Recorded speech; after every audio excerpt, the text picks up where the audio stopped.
activity on there. So going forward, you should see that. The only thing I would have to add for our department is that our new canine went to his state certification exam, which is basically they test the canines to make sure that they can perform the job that they perform. And he got 100% on his state testing, and also has been officially registered with the state of Ohio as a Minerva Park canine. So that program is up and running and official. Great. And that's all I have, unless there's any questions. Yes, I have a question, or I would have some residents ask me if we could address directly their concern about the appearance of increasing crimes, especially of the nature of the couple of cars that were stolen while they were idling in people's driveways during the day. And the conversation also went to some of the residents who have been here a long time, remember having a block watch or a neighborhood watch, although they were not necessarily successful on every street. Some of the streets, they were fairly successful. I'm just trying to brainstorm of what else residents can do to help uh, the police department, keep the neighborhood as safe as possible or to watch out for crime. So just like to hear what the chief has to say about that. Um, Thank you, Councilperson Shrimp. So let's first address the stolen autos. Obviously, there's been an uptick in that started shortly after the beginning of the year. It's been all over Central Ohio. In A couple weeks ago, there was a news conference held at the Columbus Police Academy. There was at least over 12 departments represented at that meeting, where they came up with the Operation Game Over. Um, Columbus Police has thrown a lot of resources at it, but the bottom line is at that time, there were three groups of juveniles ranging from the ages of 14 to 19. Um, there's since been a fourth group identified. These are juveniles. I think as of last week, there were 22 arrests with around 56 felony charges filed against juveniles and adults. Um, I think overall they've have like 141 criminal incidents involving these groups, and over 500 felonies in total. So one of these juveniles that were arrested said to the arresting agency that it's our society now. You know, you can't. We're going to do what we do. They're out there playing real life Grand Theft Auto. They think it's a video game. They're stealing cars to engage in other criminal activities such as purse snatchings and armed robberies. So um, we have put out notices, warnings that, don't leave your cars idling unlocked. If you want to warm up your car, get yourself a remote start, lock your doors, and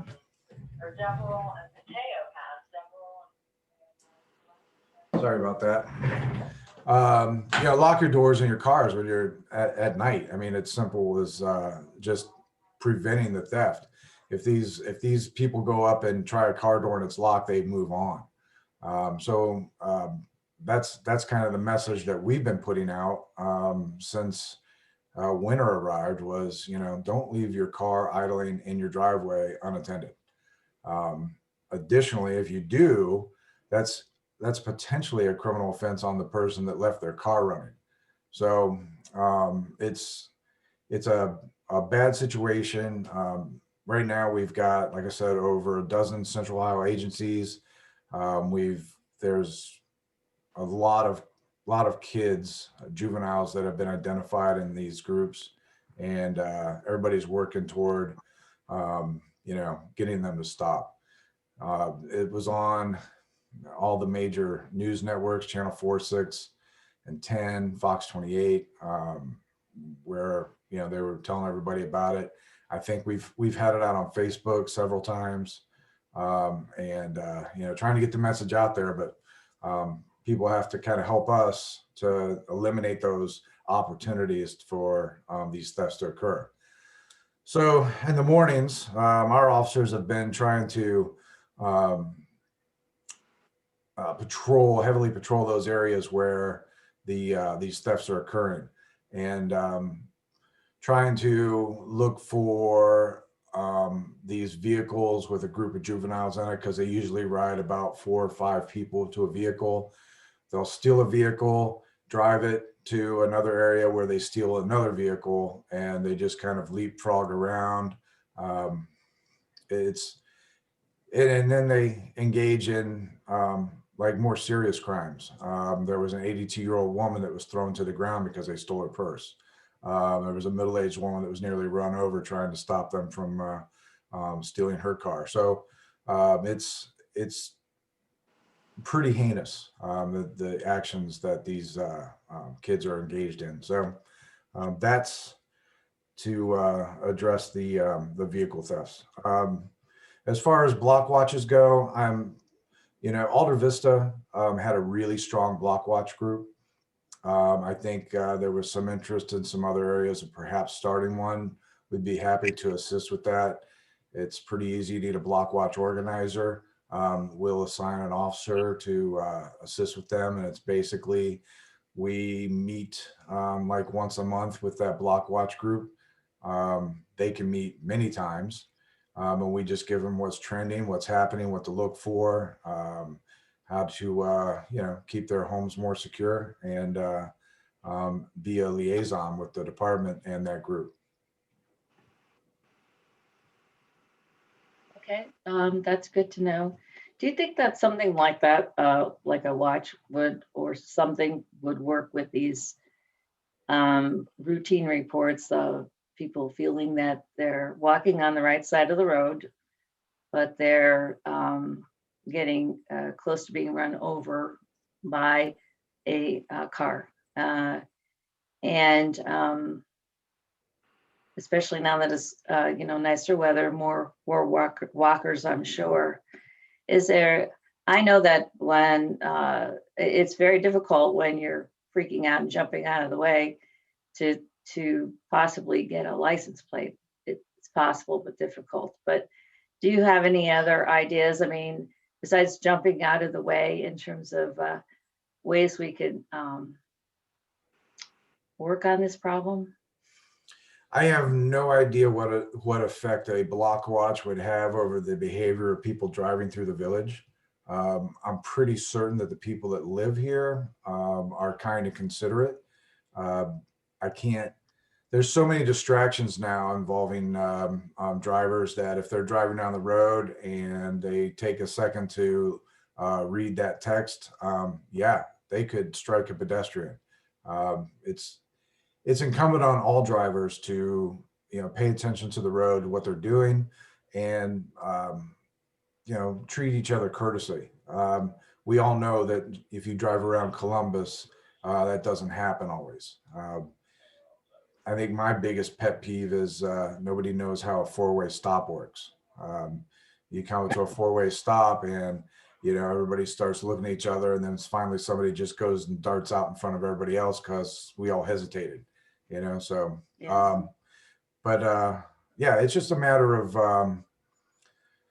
I don't know if there's anything that any of us can do. I mean, you walk in a neighborhood that has no sidewalks, there's going to be an inherent risk because you're sharing that roadway with a 2,000-pound vehicle. So it's just, you need to pay attention. If you see something and it looks like that person's not paying attention, and rather than scream and jump out of the way at the last second, maybe that's the time to just move to the side of the road and, pay closer attention. I will say that walking against traffic is the way to go. I see a lot of people out there walking with traffic. That makes it even more difficult to avoid vehicles. So, we try to stop, engage them, say, listen, you should be walking on the left side of the road. Here's why. And we explain it to them, and they know. They're like, yeah, I know, but I'm going to go to the right up here, and I didn't want to cross the road at the intersection. It's like, okay, but you understand the risk you're taking. And they're like, it's not that bad. Okay. So we try to educate when we can. But if you're going to walk on the roads in Minerva Park, I think the longtime residents know that you have to pay attention to what you're doing. Well, thank you, Chief. California pedestrians have a lot of right of ways that they don't have here. Is that, we're kind of talking the opposite of that. But I had another question. These groups you were talking about, Chief, are they operating like gangs or just like a group of, kids up to mischief? They're being described as loose affiliations. These are kids who know each other either through school or social media. They don't have a name, they don't have colors, so they don't meet that definition of a gang. And none of the agencies investigating these things have referred to these groups as gangs at this time. They carry weapons or? Yeah, can you hold on just for 1 second? I have to. Yeah.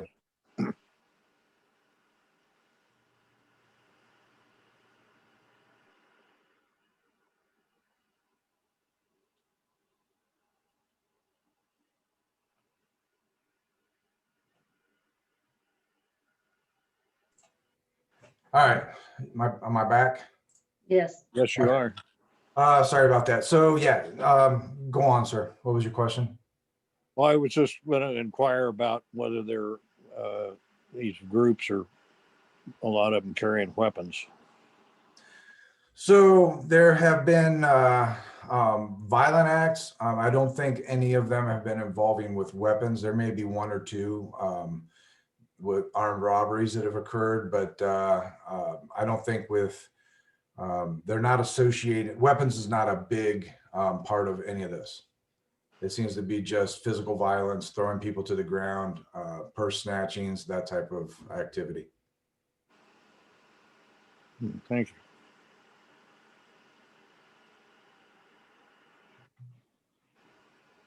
All right. Does anybody else have any questions? Okay, let's go straight to Mike Flickinger's engineer report. I'm just going to give a probably not so quick update, but here we go. Task order number 13 is the 2020 sanitary sewer improvement project. All work included in this project is complete, and we are still waiting for the Insight to submit their post CCTV information before we recommend paying their final invoice. We sent a follow-up email message on 2/23, and Insight responded that they sent the information just last week. So hopefully that will get paid out and all done. Task order number 14 is Westerville City School District Minerva Park School Plan Review. The district has submitted their engineering documents for the proposed middle school, including site plans, traffic impact study. They've completed the review of the district's traffic impact study and site plans, and they're awaiting for their responses and revised documents. So they've given, obviously with that, they've basically given some concerns, and we're waiting for those to be addressed. Task order number 15 of the 2020 storm sewer improvement project. All work in that project is also complete. They're also waiting for the post CCTV, and the information is basically the exact same. We sent a follow-up email on February 23rd, and Insight responded on last week that they have submitted all their information. So hopefully, again, that will be off this list in the next couple days. Task order number 16 is Village Engineering Services. Right now, they are reviewing construction options and preliminary planning estimates for the road work at Maplewood Drive and Cleveland Avenue to Briar Rose, to allow the village to determine the scope of a potential project, which is the project that we had talked about just a couple weeks ago, to move forward in 2021 to get that bid out. to get the, that whole area repaved, sewer work, all kinds of stuff in that area. They are going to be preparing the scope of work for this year's CCTV program, including sanitary and storm sewers to be televised. They are coordinating with us on a sewer issue at a particular address. I've been working with Mike. We had someone reach out to us that's had some sewer backups in their house. Long story short, they've had their lines televised. We're trying to work with them to figure out exactly what we need to do. If it's something on the village, if it's something that they need to do, but we're trying to coordinate with them. They are also working on the West Bridge, Elmhurst, Wildwood area. After we've done the storm sewer repairs there, they are still having more than just a lake in their yard. Their garage is now flooding, and that's actually not new. It's been flooding. So we are working to try to come up with some solutions of standing water there. Again, the water is not just standing there for a couple hours. We're talking days. And again, this is affecting the interior of property. This is not just somebody's backyard, like, you know, my complaint. This is actually affecting people's personal property. So this is something that we're working on as well. And we'll be working with the homeowners in that particular area until we find a resolution for that too. So then the final is task order number 18, the 2021 Storm Sewer Improvement Project. They're reviewing additional documents, including information collected by Flowline for the storm sewer that seems to stop along Jordan Road, and to determine if the pipe size still needs to be increased. So that again is the East Shore Court project, is the 2021, we just changed the name, 2021 Storm Sewer Improvement Project. So we're still waiting to determine whether or not the pipe size needs to be increased or not. And that will then, once we get that information, hopefully we can get that project back out to bid and see exactly where we're at with that. So that is Mike Flickinger's report. Does anybody have any questions for me that I might be able to answer on that report? And if not, you guys can anybody can send me an email, resident, anybody that's watching this, or council, and I'd be more than happy to get it to Mike. But my only comment is later this week, I'd like to get more information on the big project. Yeah. Okay. So Thank you. you and I can meet later this week. That's totally fine. Just let me know what day works. And then I can just kind of go over where we are on all of the different street projects and just give you like a quick rundown. That is not an issue. Oh, thank you very I'd love much. for somebody to take some of it off my lap. All right, so let's move. Any other questions for that? Okay, let's go to Leah for a little brief fiscal officer report. Hi, everyone. Hello. I don't have too much. The 2020 year-end finances are complete. So 2020 is closed. Also, I'll be working on the legislation this week for the levy. I believe the deadline to have that turned in is August 8th. I think that's right. This is just the legislation that council passes to request the information from the county auditor. So you should see that legislation in the next council packet. Awesome. Hmm. Anybody have any questions for that? All right, let's move to legal counsel, Jesse. Hello, good to be back with you all. If you don't know, I was out on paternity leave. We had our first son January 15th, so everything's going well there. So if you hear screaming from the next room, please just ignore that.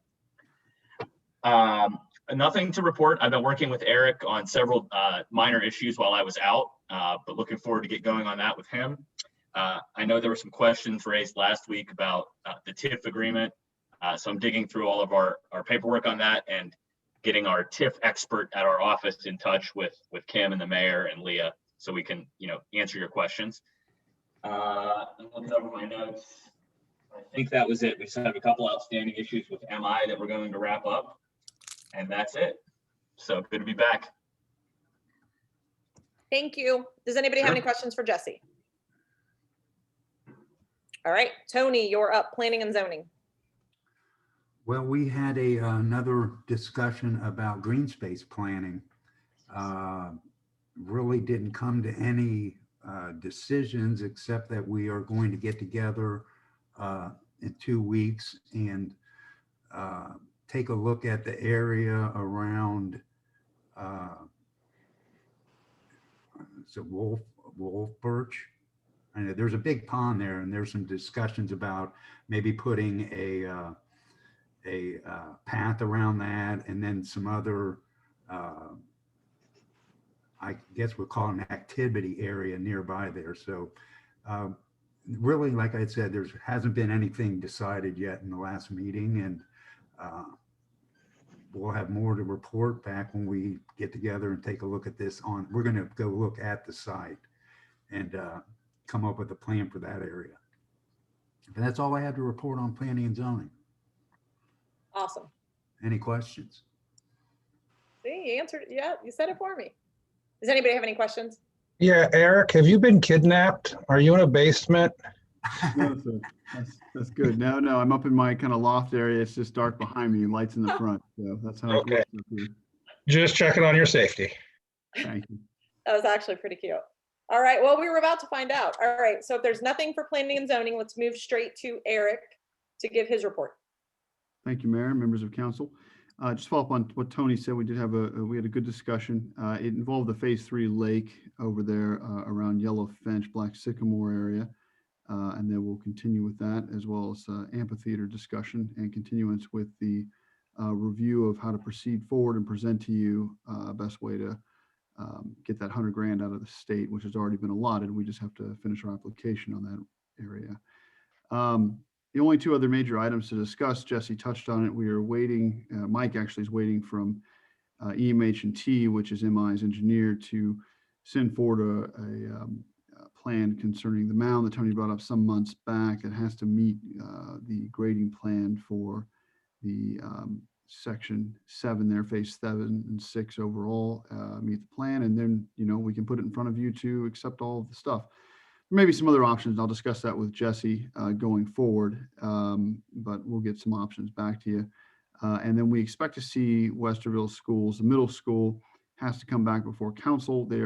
I had a meeting with them and Mike's, Jacob's engineer, traffic engineer Cindy, to go over some concerns the village is going to have. Obviously, we want to minimize our costs long-term with any traffic improvements we'd rather have done now in the beginning.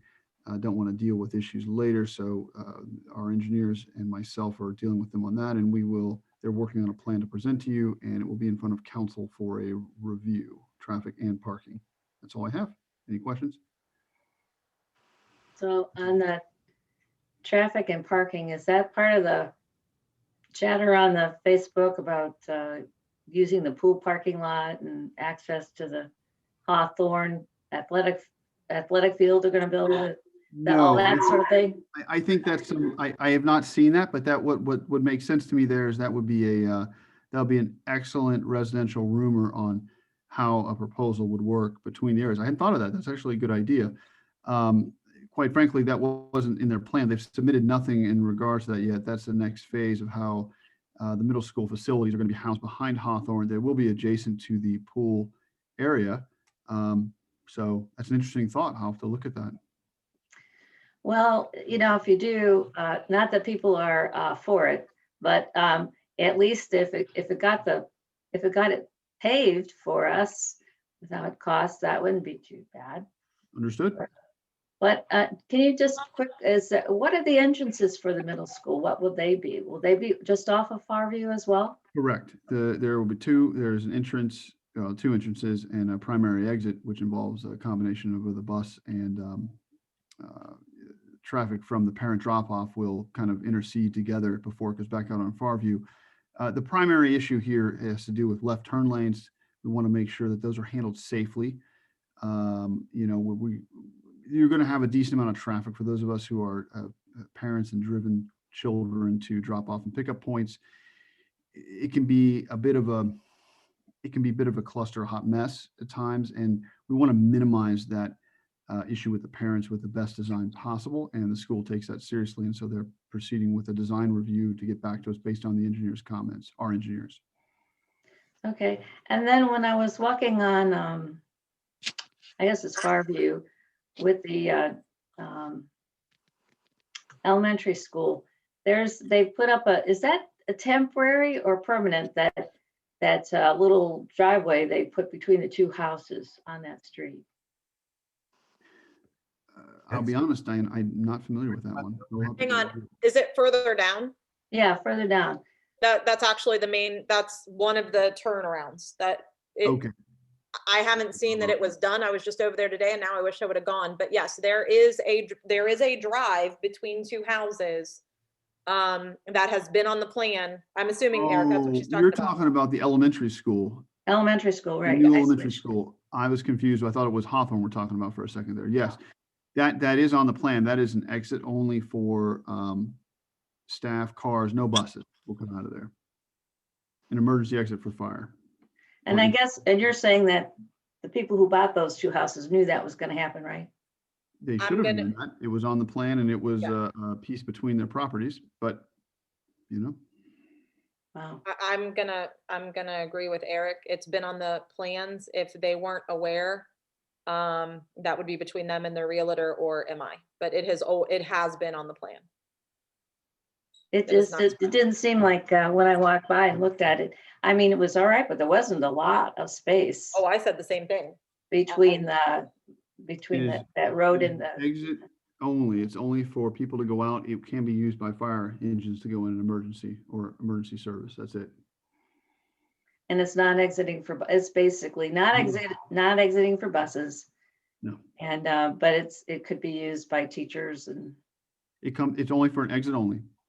okay. Yes, it would be used for teachers for drop off when they come in. That's gonna be their exit. That is going to be a through traffic, get out of the middle school, but just not for buses. The buses will actually go the other way when you look at the plan.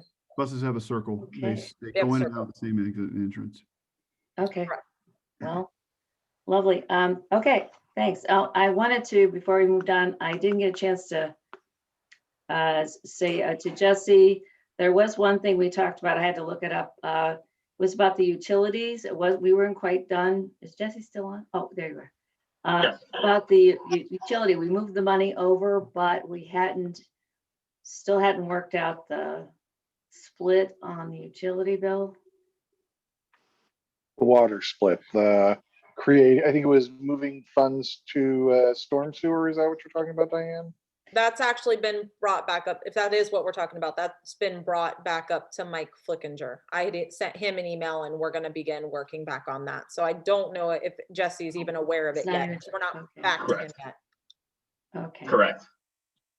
Sorry, I didn't want to throw you under the bus yet. No, Jesse will probably be problem. brought into it. Yes, Diane, but not yet. Mike's the one that has been Sounds good. helping calculate the numbers. And it's more of a calculation of numbers and then it'll be processes to going back and getting the exact process of what we need to do, whether or not we have to go, if it's just going to be simple legislation and we just, it sounded, if I recall, it was simple legislation once we get our calculations. And then we actually send that to the water company. I mean, it did seem, because I had actually talked to her several times. So I think it's an easy process once we get all the calculations. The issue that we came across, and I know where the stopping point was, commercial properties was not as easy to calculate. And with the calculations, it was going to go through the roof. There was something to do with calculations and commercial properties that was going to not be in their favor to the point we have to do something. But and I know you guys are too. I just want to make sure that the residents' rates don't go up. If we can keep it within pennies, I want to keep it within pennies. This is just reallocating money. We don't want the residents' rates to go up. So it's a matter of trying to figure out how to calculate something that's totally different, but still be the same. So I know this has been talked about all of last year. Is there some kind of point of no return we're going to get to on this, or do we have as much time as we want? No, we're in crunch time now because we've got to get these accounts started to fill back up. So no, this is something that we're going to be full force ahead at this point. Because yes, we have got to get some money in the storm sewer funds so we can make sure that we have enough for televising next year and the year after, that we don't have to take from general funds. That's my goal. So yes, this is something that I'm just going to be honest, we've kind of put a lot on even our engineering firm. I mean, between all of the sewer Sure, projects that we have, there's no doubt about that. Oh, yeah. I So- have no question about that. I just Yeah. wanted to know what. No, know, it's a fair question. I think that that's the low on the totem pole, even though it shouldn't be low on the totem pole, but it Mhm. also is the least pressing up front because everybody, Westerville Schools needs us to get this done in order for them to move forward. There's so many things that need to move Sure. forward, and this is the one that doesn't really affect them. And it's unfortunate that it's also it's probably one of the most important for us, but it's not you get my point. So yeah, no, it needs to be done to get us where we need to be. I mean, we're not losing any money. It's just going into the water fund, which is not where we Right. need it. Right. So, so no, fair question. And it's something that the hope is maybe we'll set a date for, April 1st. We can at least kind of get an idea of where we're going, or the first meeting in April. So put it on your list to ask me and hopefully I have an answer. Okay.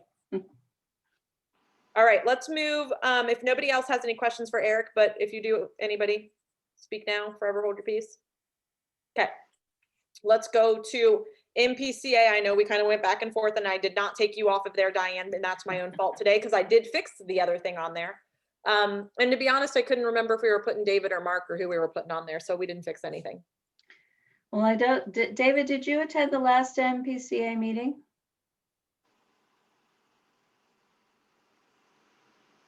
He's come. I do apologize. What was that, ma'am? Did you attend the last MPCA meeting? No, I sadly did not. This Oh, current okay. work All right. schedule is a bit of an Okay. anomaly that's got me on a lot of Wednesdays, which has not been the case historically. But after this next Wednesday, which I've alerted MPCA about having the issue with, things should return to normalcy. All righty.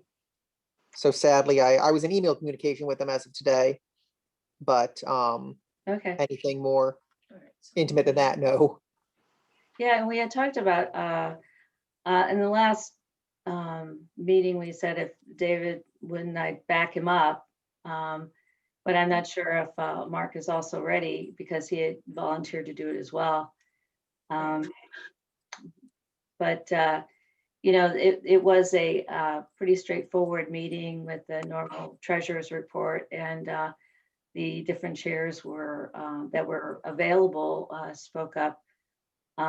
There was a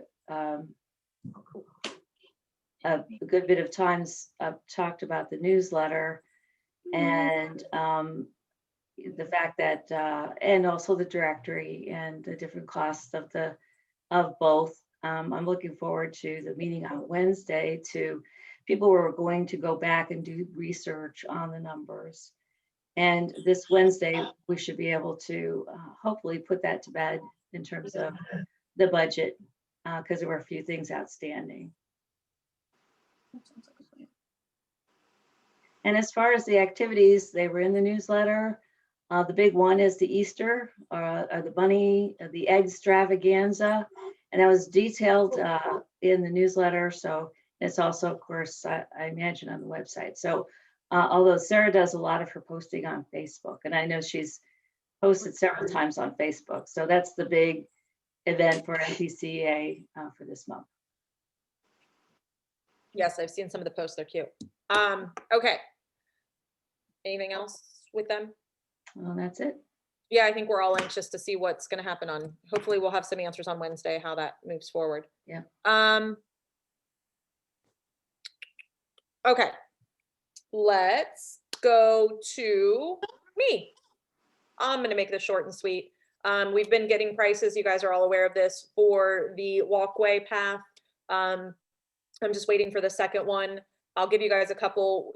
We definitely have some concerns, still. Today was the first day back for Westerville schools, and apparently the traffic was backed up all the way down to Minerva Lake Road from all the way down Farview. So, that's definitely triggering some additional concerns about traffic when the second middle school comes in, or the second elementary school comes in at the same time. I'm gonna account to the fact that, maybe there's a lot of parents that don't want their kids riding buses right now. So I'm hoping that that's the reason for the backup, but it's always been busy, drop off and pickup time. We know that. So I'm not gonna go crazy in detail on that, but I will let you know that I've gotten some concerns about that today. Back to, I did want to say I happened to get, not yesterday, but the other day, I was not stuck, I was waiting politely for two buses to pass in the other direction. And there were two buses. This is probably being worked out. I'm sure this is just being worked out, but there were two buses back to back. And they were both loading kids, I assume going to the same place. I don't know. But it was just kind of odd. Not necessarily. We do have two buses in the village that do pick up because we do have that many kids. So they could, depending on exactly where they're going, but if they are both picking up, it's possible maybe one of them's going to a different location to go to one of the magnet schools or something along that. That I don't know. But it is possible that they could be going to one of the other, they could be going to DeSales, they could be going, who knows? But sometimes they do pick up from. Kind of to that, because I know, and I'm sure Councilperson Wolf could say this, if you want to go to the Magnet, if you want to go to Hamby, they won't bus you. Is that correct? It's not that, okay. No, So- they bus to the Magnet. Oh, no, they do. That's right. Because Tommy Yeah. always, but it was just Yeah. a really long bus ride. So, okay, I'm totally wrong, and you were totally right. And then, yeah, I think they're trying to limit the number of kids in a seat, but Oh. aren't having as much luck as they're having. I'm not gonna comment on Western their stuff. And that doesn't, I mean, as a parent, I would think some parents are probably taking their kids to school. So I don't know. I don't know if it was an increase. I don't know if it's just the fact that the kids all haven't been in school for a year and people forgot about the traffic. But it just triggers the question to what's it going to be like when there's two elementaries at the Right. same time. Sure. So reason for caution, reason for concern, I get it. So again, I'm just bringing it up because it was brought up to me. Again, we're still working on the things that we're working on. I mean, I know that's pretty plain and simple, but that's that. So I'm not going to take a whole lot of time for the mayor's report. Madam Let's Mayor? go. But do you guys have questions for me? I have a quick comment with regards to this increase of personal transportation for school transport. We should, if everything stays following its predictions, we should start seeing mass youth vaccinations towards mid to late summer. So hopefully Okay. that will improve things with the transportation backups. Right.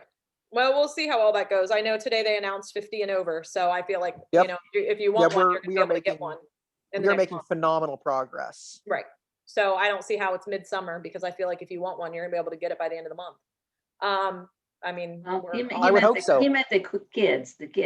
oh, okay. Yeah, mass youth vaccinations should be Right. around mid to late summer at this point, but everything has been going so well, we've been pushing it forward. So that's Right. just great news.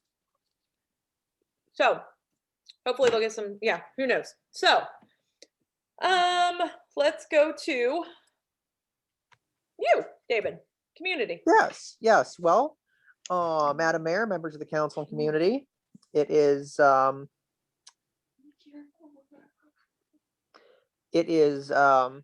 a terribly exciting community report for me today.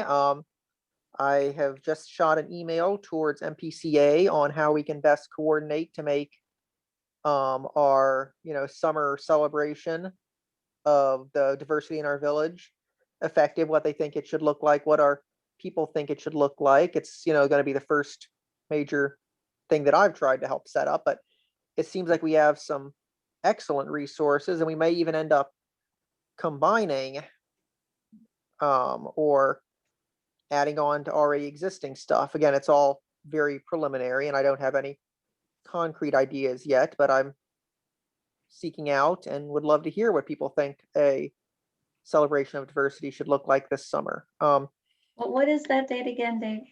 Well, legislatively, it was the first weekend in June June. to commemorate the first vigil that was held here in a response to the George Floyd shootings and the resulting social unrest. But if the village has comparable events occurring at another date, I don't think there'd be a whole lot of issue changing things to mesh up if that's the route we choose to pursue. Again, I sent the email to MPCA today, so it's all very much in its planning stages. Okay. With regards to our famous lake cleanups. I don't have any specific date for that yet, but that's something that I do need to get on, admittedly. I would figure that a weekend morning would work well, like they did last time. We would require the help of our fearless Councilman Benedetti to help us get the lake lowered the week or so beforehand, like last time, so we could really get some effective time down there. Let's see, I was speaking with the mayor about what hoops need to be jumped through administratively and regulation wise towards possibly administering vaccines for COVID within Minerva Park.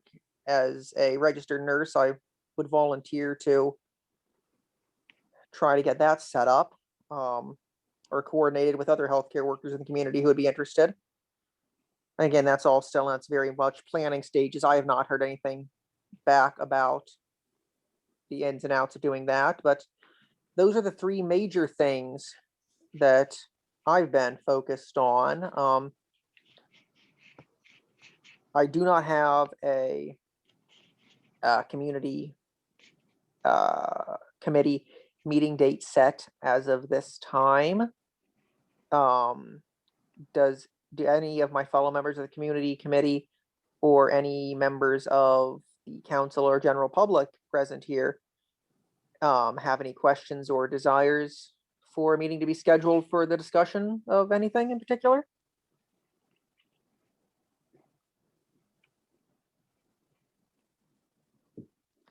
If there's not that, then that is that's what I have, and I'm happy to provide updates as the events continue. All right, let's go straight to finance. Brian. Yep, Finance Committee met on March 3rd. We did an overview of the year-end financials and our current state. We also began the discussion that was already mentioned earlier of looking into some TIF-based financing for both the community building project and lake dredging. And we will meet again once we know that the fiscal officer and the mayor have gotten some information back on that research from Frost Todd Brown. Yes, yes, perfect. I know. I just wanted to say, the member of the finance committee, Leah didn't mention it, but I think we ended the year in the black. Did we not, Leah? I would hope so. Yes. Well, I think it's a good thing to mention, celebrate the good stuff, right? I Well, we suppose, haven't- yes, we that haven't is fallen Kim's into red area, yet. but yes, that is something. That's That is- good heavens, we're not The good news spending enough. Pardon? That just means I didn't spend a bunch of money. Well, bring it up. That's what I just said. We're not spending enough. Oh, not spending enough. Oh, okay. Well, we'd like to But thank the don't administration threaten me. for being fiscally responsible. Yes. Well, again, there's a difference between being fiscally responsible and getting stuff done. So yeah, there is definitely a fair line between the two. So, and we're working on getting some stuff done. All right, anybody else in the finance? Anybody? All right, Joe Streets. I always steal your thunder on this, so I don't know if you're gonna have much. Well, I don't have a lot because just being named chairman, I plan to set up a meeting, but I was going to get with you and whoever else I need to get a briefing on what all the different street projects and proposed projects and complaints. And Like I had said the last time, I think the big thing coming up is pothole, maybe crack ceiling. We may need to start talking about that. Mhm, right. definitely. Because that's something that we started looking at in March of last year, and we never really got any further because that's kind of when everything blew up. So I'd actually had a couple people come out and give some estimates to do the ceiling and all that, and we didn't go anywhere else with it. Potholes. Well, do Yeah. pothole complaints go to you, Tony, over at, No, I don't. I mean, they can't, I have gotten some emails from residents, but very few. And I would imagine the complaints go straight to the mayor or to the community building. Well, So- is there a website, is there a web form for that on the website for There's pothole? I don't know if there's a specific, we had talked about that, and if it's not, that's definitely something that we can do to report a maintenance issue. And 311? yeah. The other thing is there's just a typical contact form that people can also fill out. That pretty much goes for anything and everything. So, but that is something that we can look into to see if there is an actual maintenance form. I think most people do just send me an email. Whether we just fixed the light at Minerva Lake Road and Cleveland Avenue, the light was out there, but it wasn't just like the socket was broken and everything. So we actually redid that whole thing, put more of an LED that's supposed to last longer. But as far as potholes go, this year I am going to try somebody else, just as an FYI for you guys, if you guys don't care. We had used the same person for a long time, and I'm really just going to say this because I know I feel like the people that have done it in the past maybe weren't the least expensive. Not even the least expensive. I feel like they were probably one of the more expensive options. So we had just gone with the same person for the longest time. And I think part of having new administration is doing things a little different instead of continually just doing the same thing over and over again.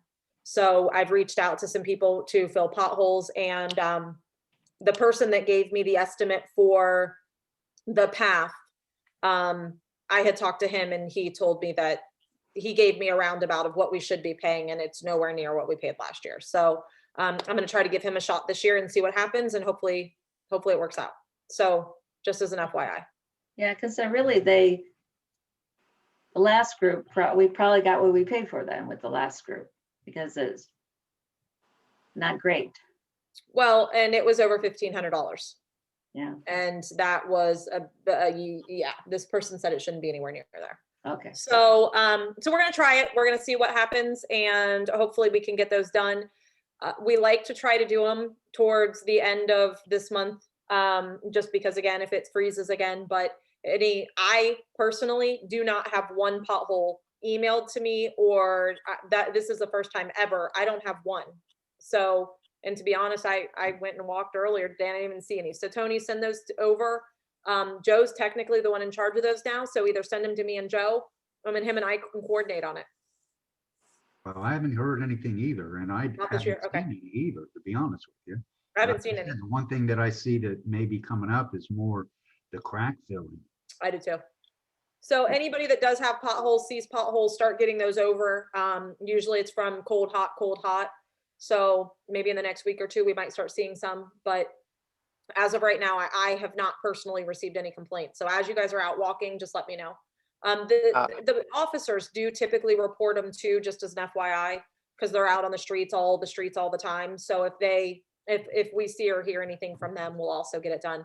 The biggest issues that we have is right there on the service road. But of course, there's a fine line between which one's Columbus fills and which one we fill.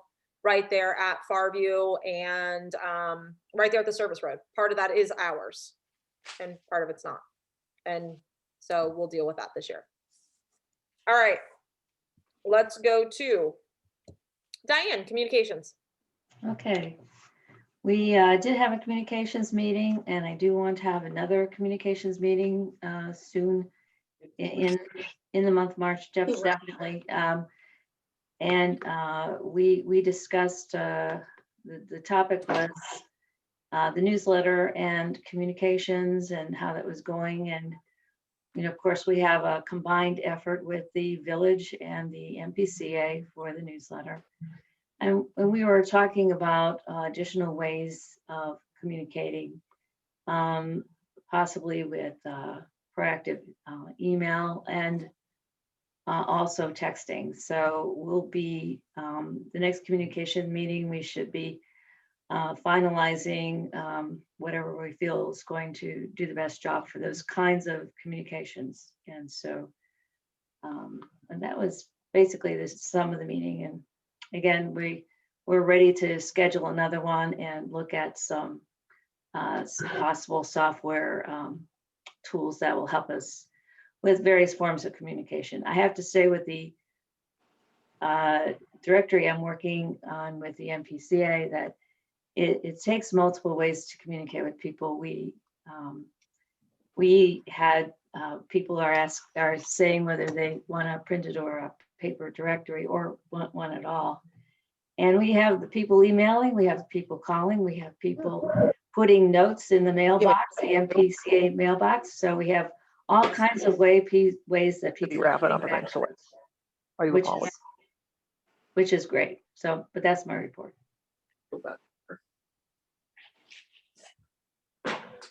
Sorry, I was muted. Awesome. Thank you. All right. Does anybody have any questions for Diane? Oh, good. Diane, I would assume after probably Wednesday, there might be some things that we'll need to talk about in communications as well anyways. Yeah, yes. Um, yeah, probably, So, and you just let me know when. Okay. The next up is Tony Safety.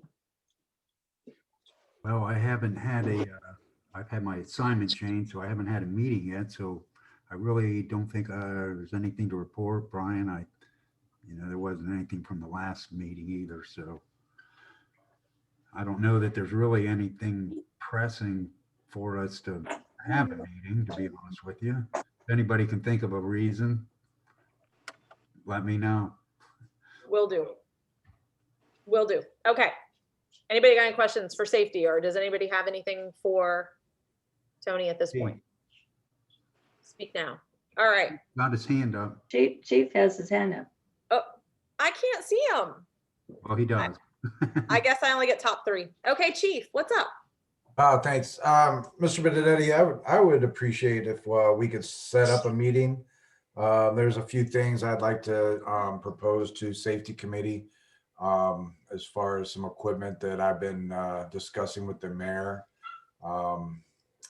And also our approach to the basketball court this summer. All right, well, I'm flexible. I'm not sure who else is on that committee. I Mark, am as of this assignment. I'm flexible as to what works for you. Wait, I'm not on that committee anymore. I'm now Communication, Finance, and Legislation. Never mind. I was that committee. I'm not- Safety's Tony, David, and Brian. That's what I was thinking, Brian. I have it taped up on my wall here. Chief, do you have a day like later this week or next week that would work? I know I'm next on this. I'm gonna run around the corner real quick and I will be back to give my report. Okay. I will take my time.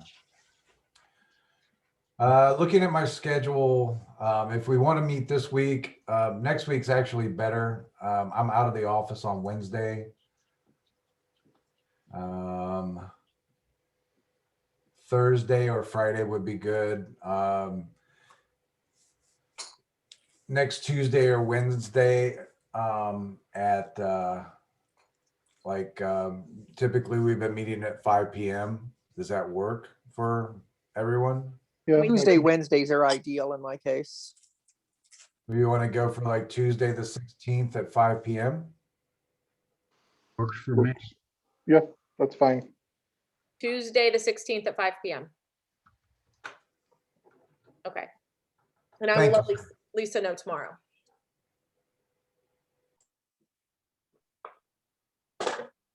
Okay.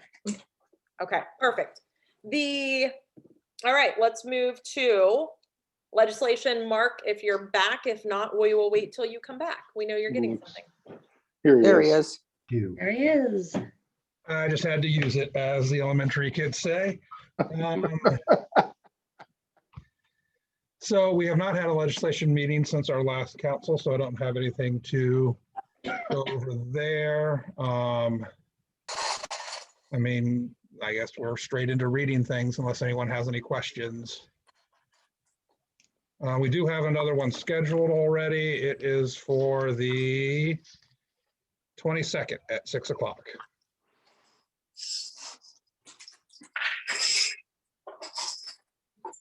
Yeah, that's not on the calendar, is it?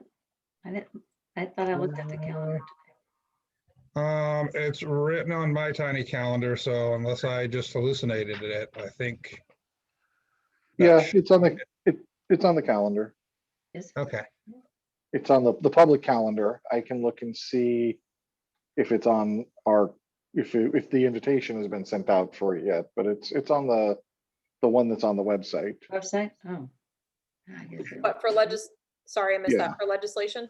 Yeah, Next, before your first meeting at 6:30? no, the 22nd, it's on the calendar.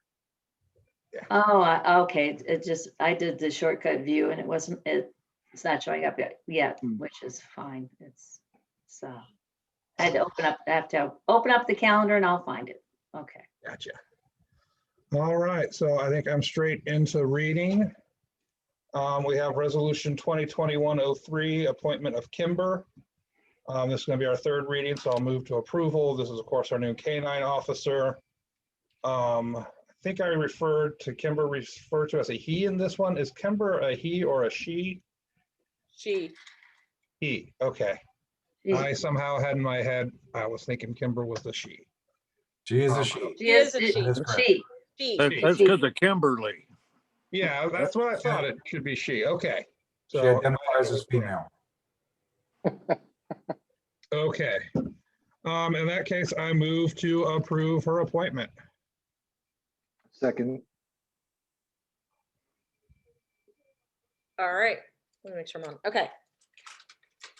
Councilman Bruger, Aye. Councilman Curl, Aye.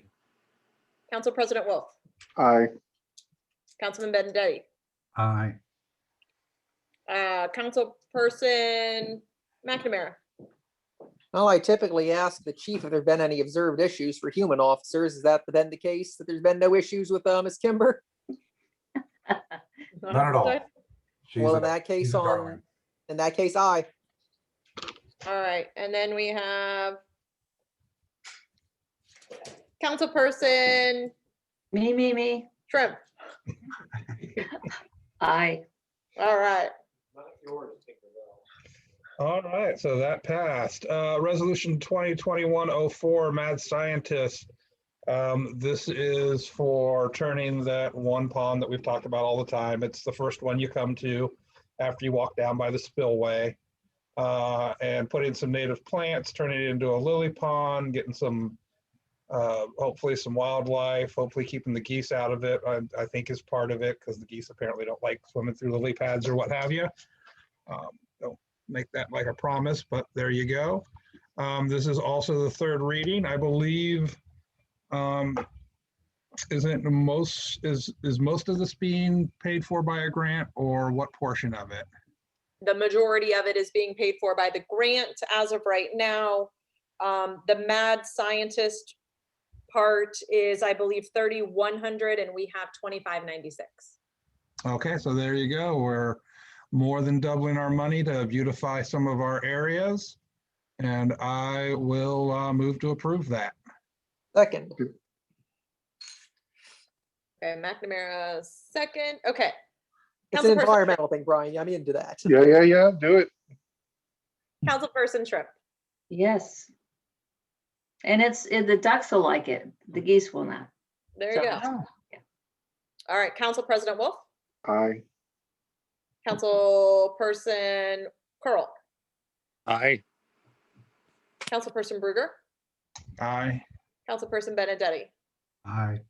Councilperson McNamara. Aye. Awesome, done. And that one passed. Okay, our next one, this is 2021-05, declaring EMS equipment as surplus property. If you recall, this was brought to us last week and we were asked if we could waive readings and pass as an emergency. We decided not to waive the initial reading, not to waive 2 readings. And I am going to come back to you again today and move to waive the 3rd reading, however. Second, All right, moved and seconded. All right, so let's start with Council President Wolf, aye. Councilperson Benedetti, Aye. Councilperson McNamara, I've personally heard no resident complaints with this course of action, given the recourse. Has anyone else? Nope. Then aye. Councilperson Curl, Aye. Councilperson Bruger, Aye. and Councilperson Shrimp. Aye. All right. Now let's go to the other part. All right, so we have waived, so now we're on to our final reading of it, or however that works, however you want to make it work in your brain. This is, of course, to sell some of our equipment. Looks like we're getting a substantial, well, a decent chunk of change for them. And I am going to move to pass it as an emergency. Second. Tiffany, do we have final prices on that? As of right now, I'm expecting the items, there's, I believe, 3 total items being sold, 12,000. So There all you in the, all above. One of the items is not even listed on there. So basically we got a pretty good lump sum for all of them. So, but yes, 12,000. All right, and I think I interrupted Council President Wolf's second of me, so I'll let Yeah. him get it out. You can second that. All right. Wolf second.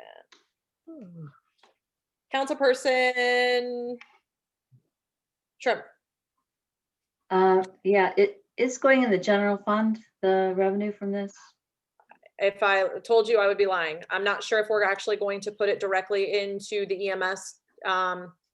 I don't know if it's possible to put it directly into the, either way, it's being spent to, in my opinion, it's being spent to support the $175,000 because at this, Oh, that's right. Now I forgot that. So, okay, that's right. So okay. right. And here's how I'm going to say this. I believe that that's wherever the 60,000 is going is where the 12,000 is going. So Right. I don't know if it can actually be put directly into the fund to support, because I know the other thing that Kim is going to be working with Jesse on is whether or not, and they may already know the answer to this, but I know that they were working on getting, you know how all of the EMS money that we were collecting from Right. the runs were all going into an account, and the first 25,000 per year or 20,000 or whatever it was to buy the new EMS. Well, that money's now in an account, but that account is for that. Well, Right. now that it's been, it's no longer there, that money is what we were planning on paying the 175. That was a portion of the 175 as well. So they are working on what they need to do to get that money to be either A, back to the general fund, or B, just to support still the EMS. That's the 175 going to the Columbus Fire Department, right? Yes. The annual fee, Yes, annual the fee. annual fee. Right. So to answer your question, I don't know if it's going to the general fund, but in my view, it's going to pay EMS regardless if it goes to the general fund and then there, or if it's just going straight to there. Okay, got it. That's That right. kind of makes it I remember sound- that. I'm sorry. Now I remember from the finance meeting, we talked about that. Yeah. Apology. So So Well, it anyway, sounds like, just to put information out there for folks, that although our fire is costing us quite a chunk more than it did when we did it ourselves and had the mutual benefit, that a lot, if not most of this year's could be covered from the assets and accounts for new assets that were in the EMS sort of columns already. I see Leah shaking her head. So either I said something right, or her kid asked her a question and now they can have a cookie. I think the thing that people get confused about is we really were not paying for fire like we should have. We were depending on the mutual aid agreement, but it really wasn't enough to cover fire, although it was covering EMS very well. But anyway, because of mutual aid, we were getting fire regardless. And so this kind of, that's the way it goes. A long time coming. Yeah. All right. All right. Anyway, I said, you asked me and I said aye. Okay, so I've got McNamara as I, and I have Shrimp as I. So let's go to Council President Wolf, Aye. Councilperson Benedetti, Aye. Councilperson Curl, Aye. and Councilperson Berger. Aye. Awesome. And that one is passed too. All right, ordinance 04-2021 supplemental appropriations, third reading. This should be the money that is getting moved to the right accounts because it's the grant money that came to us, but we need to give to MPCA or the people who are paying it, right? You got it. Okay, I move, it being the third reading, I move for passage. Second. All right. Councilperson Benindetti, Aye. Councilperson Curl, Aye. Councilperson Bruger, Aye. Councilperson Shrimp, Aye. Councilperson McNamara, I, and Council President Wolf. Aye. Done. All right, we're good. All right, and then a first reading of ordinance 05-2021, an ordinance to amend section 204.1 of the codified ordinances. There's really two parts to this. The first is we actually had a description of the Minerva Park flag in our code, and the description of the flag is not an accurate depiction of what we fly in front of the community building. So I changed the description in that to match what the flag we actually use. And that is 204.01. And then this would also add 204.04, saying that any substantive change to logos or symbols of the village, like police car signage or the maintenance department, or even the flag, I suppose, would be included in that. Must be sponsored by the mayor or a council person, put through a 2-week review period, and then final approval would be through a resolution of the majority vote of council. So that is the first reading of that. If anyone has any questions or discussions, I do. now's the time. Well, is now the time or is the legislative committee the Now's the time? time. Probably the legislative committee. Now is the time. Because I want this in, the public to hear this. My first question is, who decided that the flag that, the description of the flag is, or you started waving around, Mark, that flag you got behind you, that's the flag that is the official village flag. My question to you, Mark, is who decided that that's the official flag? Because the description of the flag in the code describes something different than what you have showed us. So I'm trying to understand, who knows what the official flag of the Village of Minerva Park, as described in the code, what it looks like? And why, hold on, let me finish before anybody starts butting in. That's what I really don't understand, is how we've decided that this is the flag that we want to have. The one that the one that the community association has created. And I would also say that it doesn't represent the flag that we have on the flagpole right now. That's not what you described in this legislation. The flag on the flagpole is completely different from anything that is been mentioned. The code, the way it reads now, and the code that you would like to change it to. So I really think this is, like I had said before, is a solution looking for a problem, because there's no requirement, or there's no reason why the community association can't have a flag, the village can't have a flag. We've got an official flag as described in our code, and there's no reason why we need to do this piece of legislation. And so that's the first thing. Secondly, Can I answer the first thing? no, you can wait till, if you don't mind. Is Go that, right ahead. secondly, you're asking to make changes to the flag, the way it's been described. And you're not asking for the 2-week review process. So it seems, ironic that that the committee seems to feel that we need to have the residents of the village weigh in on what the logos are going to be. But this particular change that you're proposing to make doesn't get the 2-week review.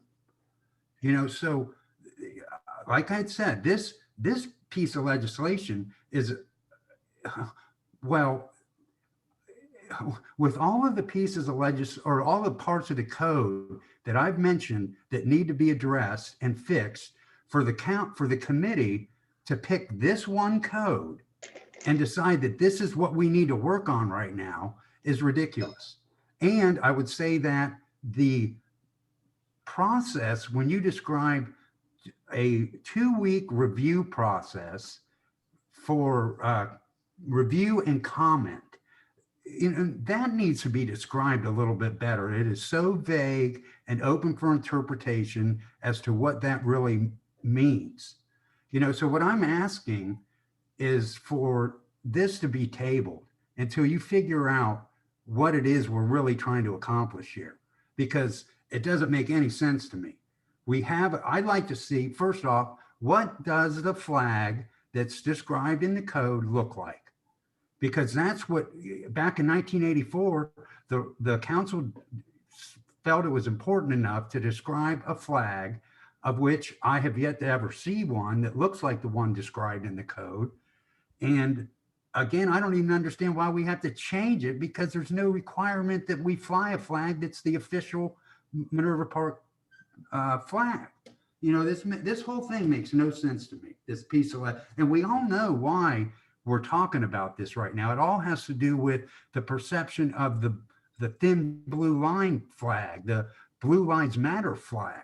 And this is a great example of how some people think that flag is offensive. I'd like to know who decided that the Blue Lives Matter flag's offensive.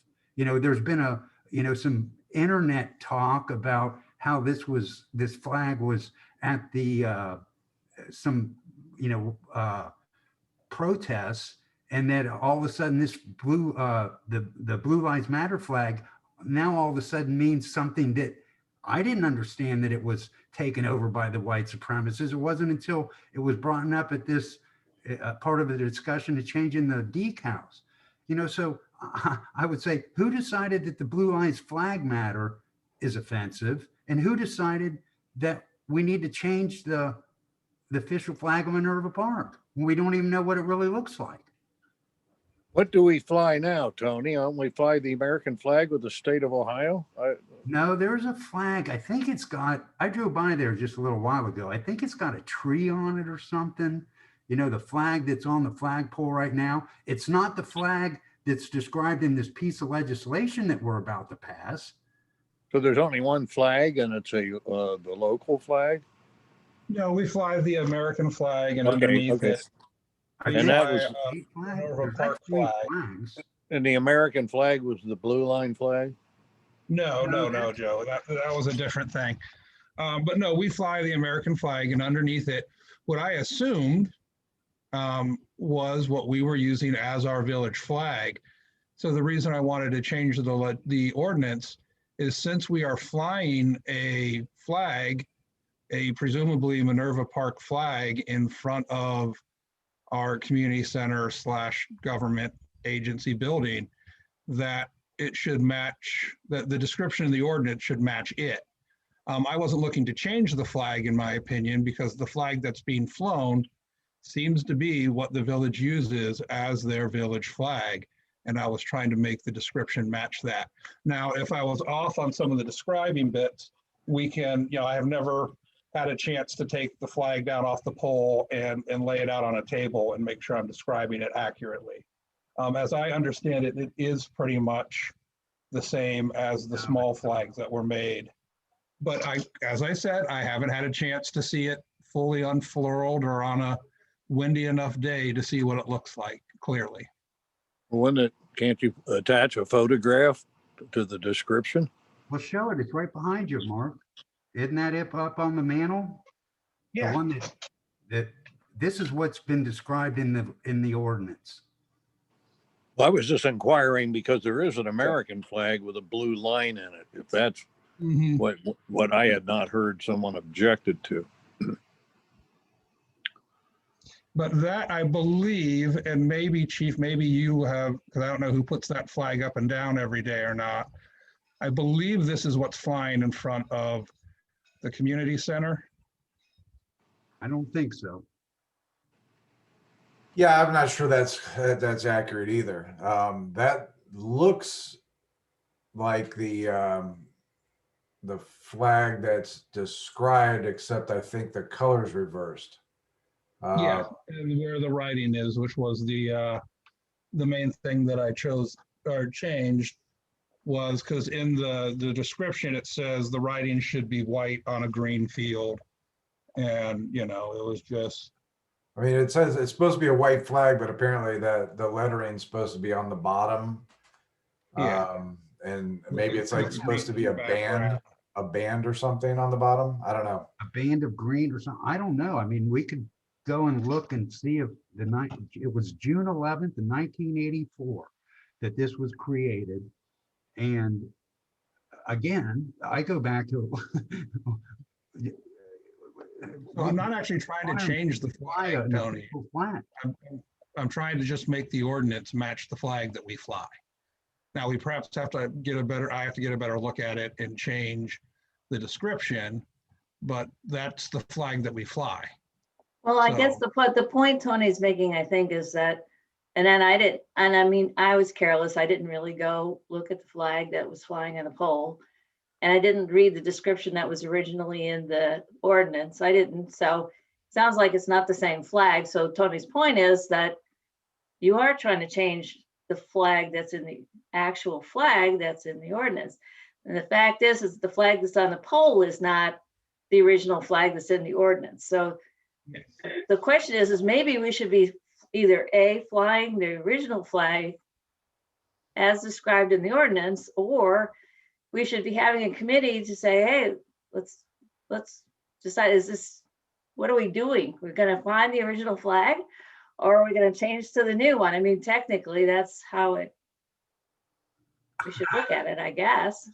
But There's all I mean, kinds if Tony doesn't want to change the original, I mean, if council doesn't want to change what is described as the flag in the ordinance, then we need to, if we don't want to change it, then we need to find the flag and fly the right flag.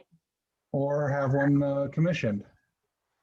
which Or we was- need to just say the ordinance, we don't care about symbols at all, and we just want to just retire this ordinance, or this, If I may, right, this is the kind of discussion that belongs in a legislative committee meeting, right? We are talking about the details of legislation, right? That's where this discussion belongs. And as I understand it, this was the chief point of topic for the legislative committee meeting that's already scheduled for March 22nd, if I knew what month we were in. well, I think if we have people listening here, if we have some older people who have been a resident for a long time and perhaps know what the original flag looks like, if they want to reach out to me and let me know the history. I would be interested to know what it is and why the flag ordinance was created in the first place. So I'd like to know the history. If anybody out there is listening and you know it, I'd like to hear it. So that's all. And I go back to, what does this matter in the first place? Is whether we're Well- flying a flag. Symbols matter to the people they matter to, and some people don't, it doesn't matter, and some people it's very important. It's true. Well, flag usually represents another original item, which is usually, and sometimes they call them coat of arms, and other times they call it the colors. But- Okay, so I'm, So what's on the flag may be on the stationery and the envelopes and so on. so the only thing that I'll point out here is we've definitely beat this with a stick. This has been a conversation of probably 4 meetings now. And I'm going to say this, I think many residents would really hope that we were putting our best foot forward on a lot of other topics other than talking about a flag. But I know that, like you said, it only matters to those that it matters to. So, I mean, again, I think this is going to be the 4th legislative meeting that we have been talking about this, or scheduled meeting that we're going to talk about the flag again. So, in Tony's point, We're gonna talk about, you know, whether or not we need to have a 2-week review, and, you know, maybe the topic needs to be, does somebody want to create a flag and, you know, start in Yeah. that direction? So maybe it's I- not legislation. you guys can talk about it in legislation, but Yeah, frankly, maybe it's a I topic of don't a- think we need a flag at all, but that's. so, yeah, I mean, But if we do, we need to decide on what it is, I think. right. The real issue is this isn't really about the flag. That's where it started. The police Right, cruisers that's already where it have started. graphics, and that's really what this is about. The police cruisers have graphics. If you guys really want to change that, I've already told you, I believe between myself and the chief, we are more than able and capable of creating something that the residents will appreciate and will approve of. And that's my 2 cents on that. So let's that's- just do that's this. It's done, been right? read for the first time. Well, Isn't that Typical done flag now? design doesn't have graphics on it. Right, but Picture, that's photograph. different. Isn't that done now? Mayor? Yes, Yeah, Three of them that's have been been- ordered and it's done. they're already on. 3 of the cars have already been done. We're waiting for the 4th car to be done. The 4th car is on delay. And we're just gonna go COVID. I mean, I guess that could be an excuse for absolutely everything, but it really is. No, It's on back that's order. always been that way, right, chief? I mean, usually they come in like 6 months after you. After order, we it seems expect it. like. Yeah, so, it is So, coming, yeah. but obviously, What Go ahead. basically happened was that the COVID relief packages were used, the money used were to purchase, some police departments and cities use that money to purchase cruisers. Uh-oh. It doesn't sound like that was a proper use. Time will tell. Our legal team said that that was a no-no, and we didn't do it. So, Good. yeah. So that's why that there's a delay, because the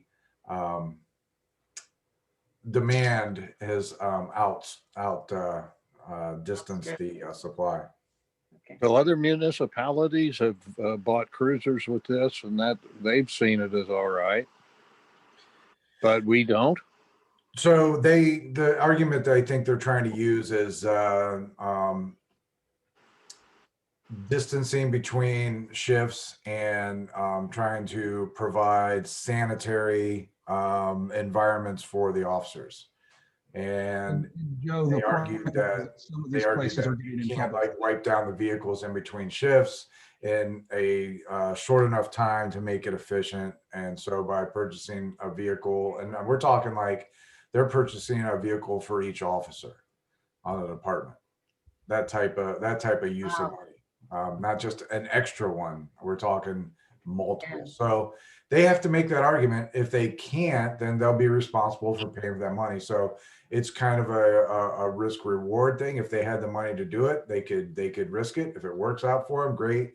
We don't have the money to risk that, so we weren't going to do it. And on top of that, our legal team said that that was not an improper use of that relief fund.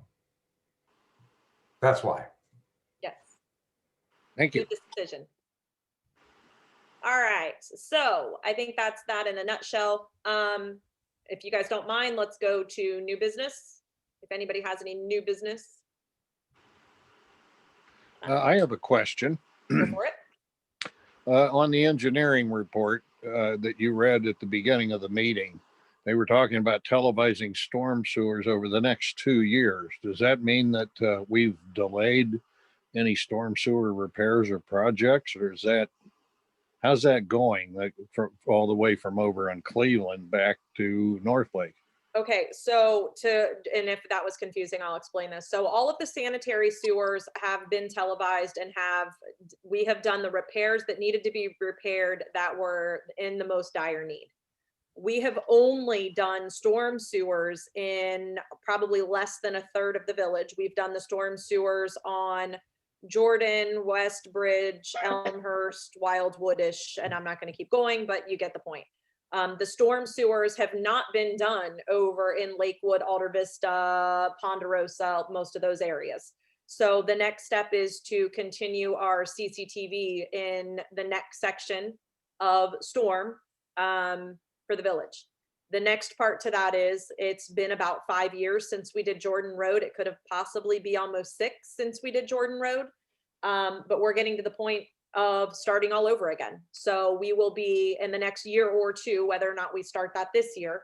But in the next year or two, we're going to start the whole televising all over again. And eventually we will merge in the new development. So right now, the CCTV that will be upcoming is the new storm in a section that has never been televised yet.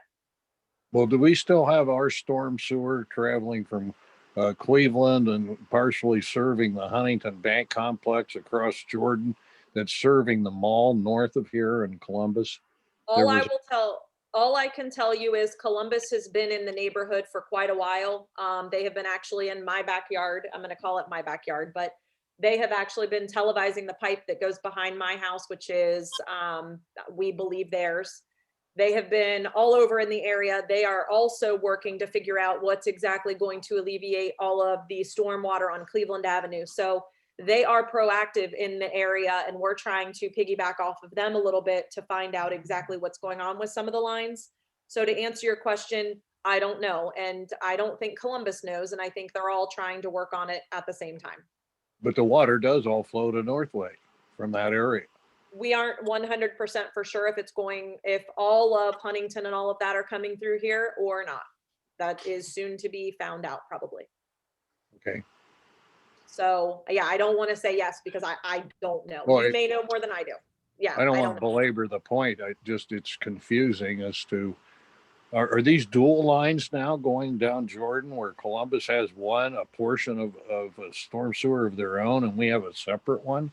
So all we know is that the line behind my house just again, it's still up in the air. The pipe that ends in, what is it, Tony? Is Well, it I think the way 2620? it works is that it starts off as our line, then it becomes part of a line of the Right. 54, and then I think it becomes a Columbus line. I mean, it's trying to figure it out, and Columbus is actually doing some work back there to try to get to the bottom of this.